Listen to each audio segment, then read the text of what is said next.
Welcome to A Perfect Touch. I'm Jeanette. Hallmark. Founded in the early 1900s by Joyce Clyde Hall. Barbie. Introduced to the world by Ruth Handler, president of Mattel, in the mid-1900s. In the late 1900s, Hallmark and Mattel collaborated and offered a series of special edition Barbie dolls. These were especially created for Hallmark cards based on antique greeting cards from the Hallmark archives and design collections. In 2020, I began what would become a tradition and made my first wearable-sized recreation of a Hallmark Special Edition Barbie doll, Holiday Memories, in Edwardian attire. That was fun, and so there followed the Holiday Homecoming Collector Series in 2021, 2022, and 2023, creating and wearing these historical ensembles. Holiday Traditions in Victorian attire. Holiday Voyage in 1920s attire.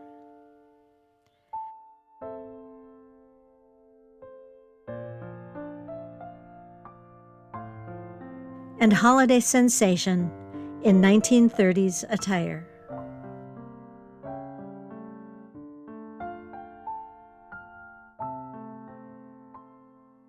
The choice for 2024 is Hallmark Special Edition Yuletide Romance Barbie. Yuletide Romance Barbie is third in a series where my 2020 make was second in that series. Embossed cards were also available for that series. So what about the first in the series? More on that later. Yuletide Elegance Barbie is a 1996 release based on a body form from 1966.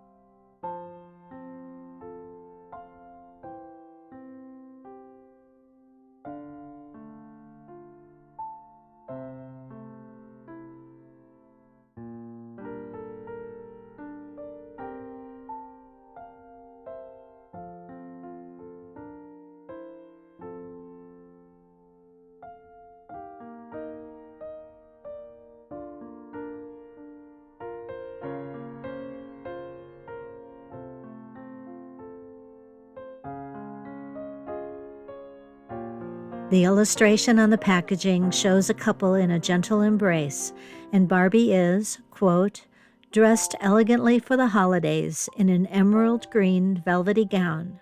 The fitted jacket is trimmed with golden embellishments. The Barbie doll, however, is dressed differently. She does have a fitted and velvety emerald green jacket with golden embellishments, but she wears a very different colored, almost turquoise satiny skirt, embellished with a golden braid, similar to that on her jacket's sleeves. This gives me some options when sourcing fabric for my wearable recreation. The similarities, however, are the gold embellishment, the fitted and long jacket, and the Victorian silhouette with the puff sleeve.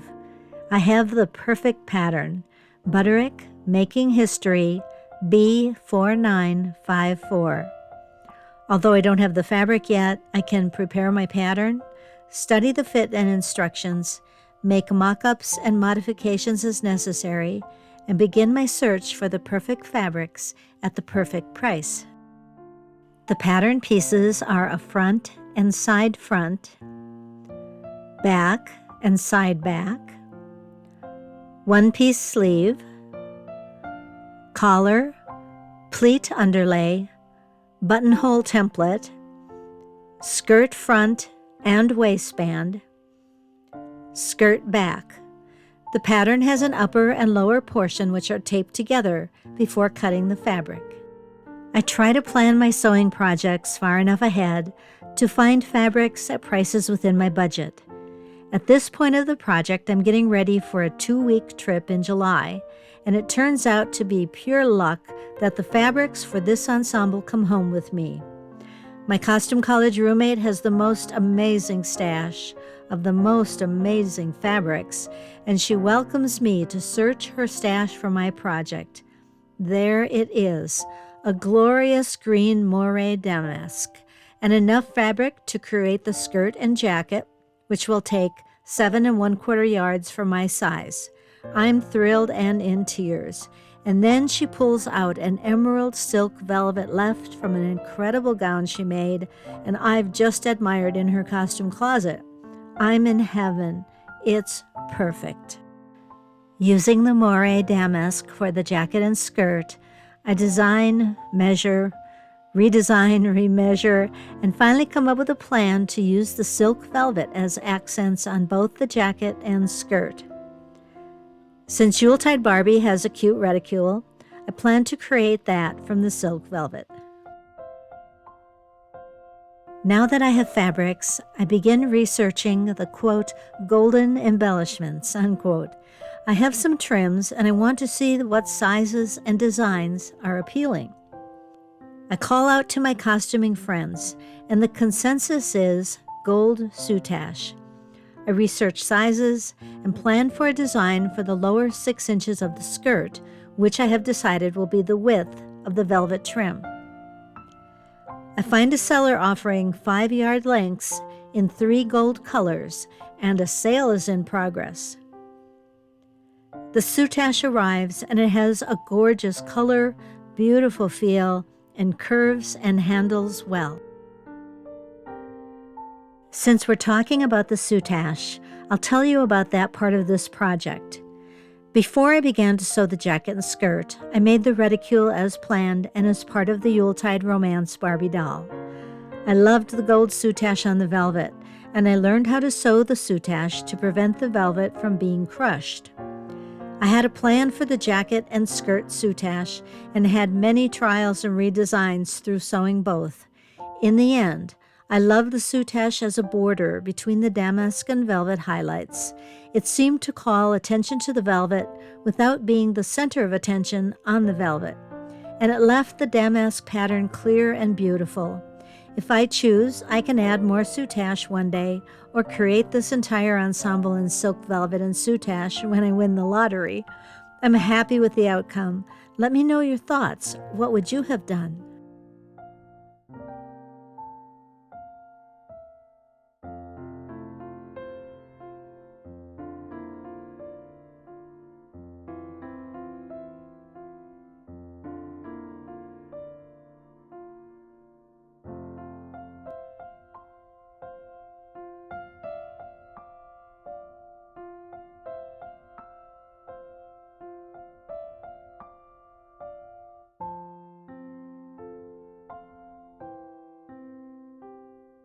The damask fabric had a beautiful mirrored design, and I wanted to use that design to best advantage. I would cut one piece from the pattern, and then lay that cut piece right side down on the uncut fabric, position the design for a mirror image, then cut the second piece. These are the upper portions of the bodice backs. I repeated the process with the bodice fronts, sleeves, and skirt backs, and I cut the remaining bodice and skirt pieces where it seemed like a nice fit with the damask pattern.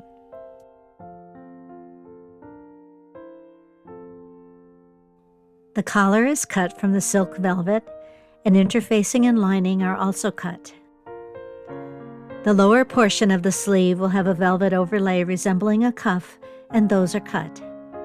The lower edge of the skirt will have an interior lining of the damask fabric and a velvet overlay.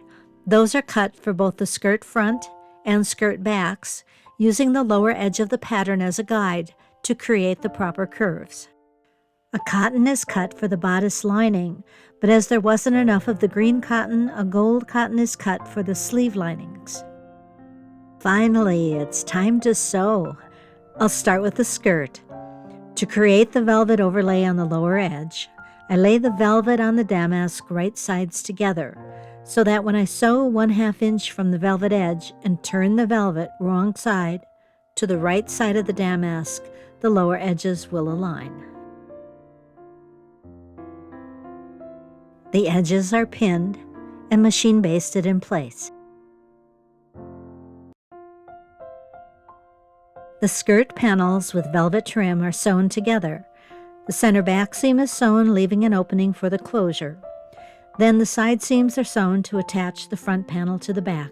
I love the velvet at the lower edge and the damask pattern. Here is where I tested many of the soutache options, thinking I would attach the soutache before sewing on the skirt facing. Having decided a single width soutache embellishment just above the velvet was a beautiful option, I attached the soutache.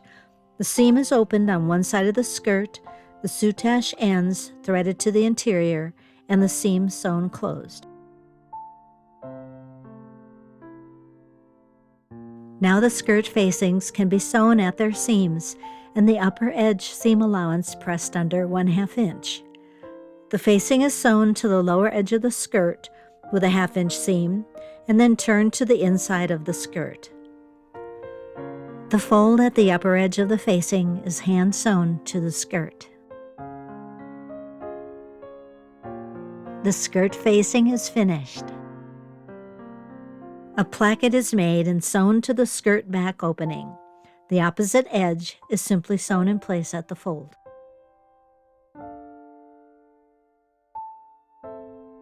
Two gathering stitches are sewn at the upper edge of the skirt. The waistband is pinned to the skirt, right sides together, matching markings, the skirt gathered as necessary and stitched. The seam allowance is trimmed, and with right sides together, the ends are sewn, clipped, and turned. The seam allowance on the waistband inside lower edge is turned in and hand-stitched to cover the gathers and stitching. A tailor bar and hook is sewn to close the waistband. All those instructions are very, very clear in this pattern. The skirt is finished.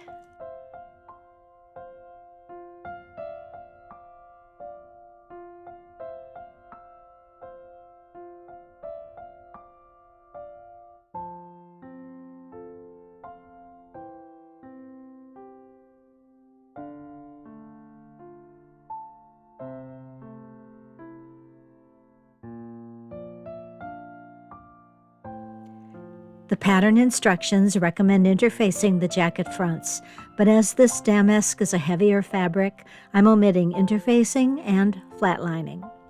The front side edge is stay-stitched between the notches, where the fabric curve creates the bust curve and eliminates the need for darts. The fronts are stitched to the side fronts.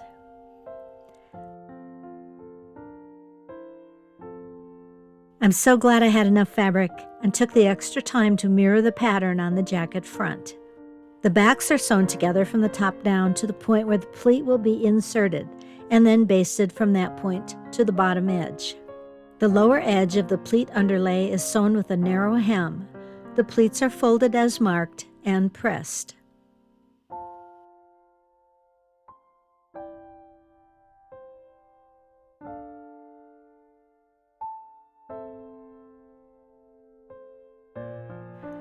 The pleat folds are basted together to hold them in place during the rest of the jacket construction. The pleated underlay is placed face down on the jacket back extensions, ensuring that the lower edge of the underlay is above the lower edge of the jacket, where the lining will be stitched later. The underlay and extensions are stitched together at both edges of the extensions. The pleats and the jacket back are not included in this stitching.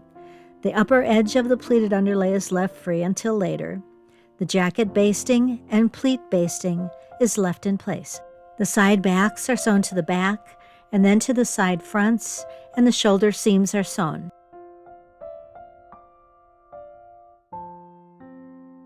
The jacket has a beautiful length and really shows off the floral damask pattern.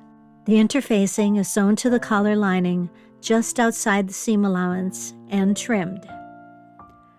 The velvet and lining are sewn right sides together along the curved edge, the seam allowance trimmed and clipped, and the collar turned right side out. The neckline on the jacket is stay-stitched. The right side of the collar is pinned to the right side of the jacket, matching markings and clipping the jacket neck edge as necessary and basted in place. Love a standing collar, and here you get an early peek of an idea in progress. Time for sleeves. The velvet trim is sewn to the lower edges the same way I attach the velvet trim to the skirt. A rose soutache is sewn just above the velvet. 2 rows of gathering stitches are sewn at the top of each sleeve between the marks transferred from the pattern. The sleeve seam is sewn. The sleeves are pinned to the jacket, matching markings and gathering as necessary. The sleeve is sewn at the seam allowance marking, then again 1/4 inch inside the seam allowance. The seam allowance is trimmed and pressed toward the sleeve.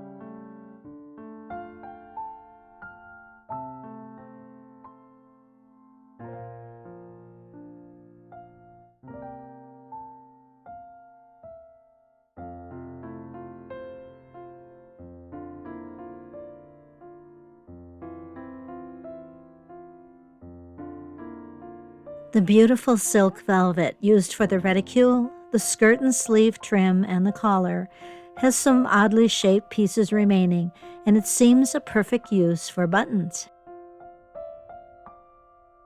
The velvet buttons and remnants give me another idea, which was in no small part inspired by the pattern. Revers on the jacket front. Thinking of velvet buttons holding the revers in place, I make some more buttons. The jacket lining is sewn together.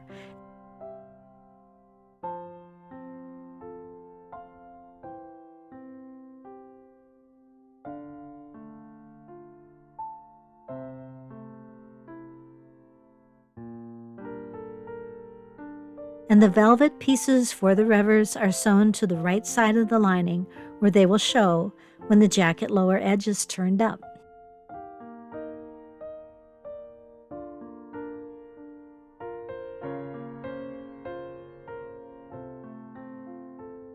The basted seam is opened on both the jacket and the lining, where the pleated underlay has been sewn. The jacket and lining are pinned right sides together and sewn at the front and neck and lower edges. The seam allowances are trimmed, the jacket and lining turned right side out and pressed well. The seam allowance is turned under on the lining extensions and hand-stitched to cover the seams which attach the pleated underlay to the jacket extensions. The top edge of the pleats are sewn together. This can then be stitched to the lining only. I left it loose because I had an idea for later. The lining and pleat construction and finishing is complete, and the basting can be removed. A beautiful triple box pleat.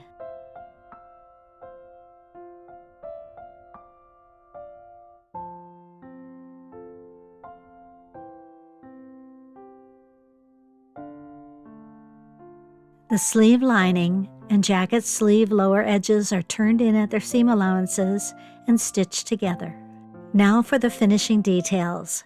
I've seen an illustration of a Victorian bodice where the buttons were placed in groups of 3. I try that, and I like it. I create a template for the buttonhole spacing and sew the buttonholes. The 3-button design seems like it would also work well for the sleeves, the revers, and the back to hold the pleated underlay in place. Time to make more buttons.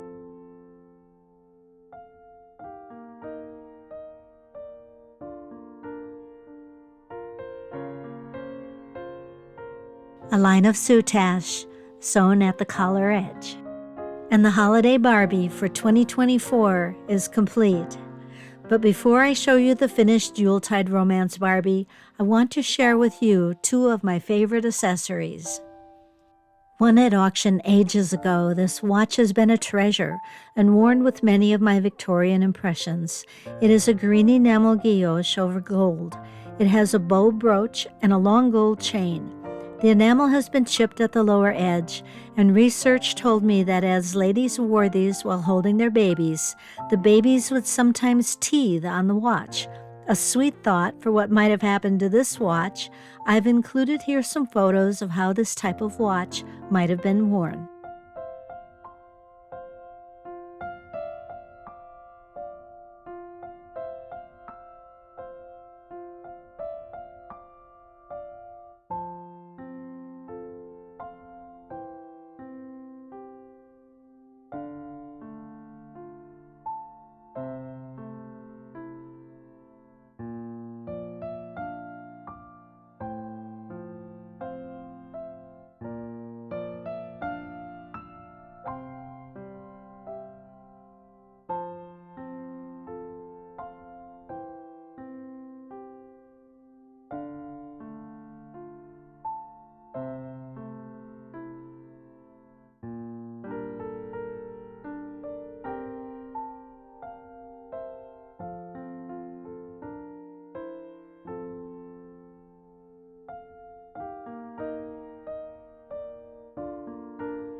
Another auction find was a matching set of chemisette and undersleeves. Again, I've worn this set several times for a Victorian impression and thought it a beautiful addition to the Victorian jacket and skirt.